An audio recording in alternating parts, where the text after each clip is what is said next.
ശ്രീനാരായണ ധർമ്മ പരിപാലന യോഗം കോതമംഗലം യൂണിയന്റെ ദേവഗിരി ശ്രീനാരായണ ഗുരുദേവ മഹാക്ഷേത്രത്തിലെ 13ാമത് പ്രതിഷ്ഠാ മഹോത്സവത്തിന് തുടക്കമായി.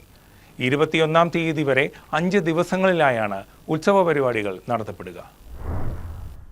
മാർച്ച് 17 മുതൽ 21 വരെ നീണ്ടുനിൽക്കുന്നതാണ് പ്രതിഷ്ഠാ മഹോത്സവം. മഹോത്സവത്തിന്റെ തൃക്കൊടിയേറ്റും പടിപൂജയും ദീപാരാധനയും ദീപകാഴ്ചയും ഏറെ വർണ്ണാഭമായി. തുടർന്നുള്ള ദിവസങ്ങളിൽ ഗണപതി ഹോമം, കലശം, ആത്മീയ പ്രഭാഷണങ്ങൾ, കുട്ടികളുടെ കലാപരിപാടികൾ, കൈകൊട്ടിക്കളി, മഹാരഥ ഘോഷയാത്ര തുടങ്ങിയ വിവിധങ്ങളായ ആഘോഷ പരിപാടികളും നടത്തപ്പെടും. ബ്രഹ്മശ്രീ നിമേഷ് തന്ത്രികൾ മുഖ്യ കാർമ്മികത്വം വഹിക്കും. ക്ഷേത്രം ശാന്തിമാരായ അജേഷ് ശാന്തി, അലൻ ശാന്തി എന്നിവർ സഹകാർമ്മികത്വം വഹിക്കും.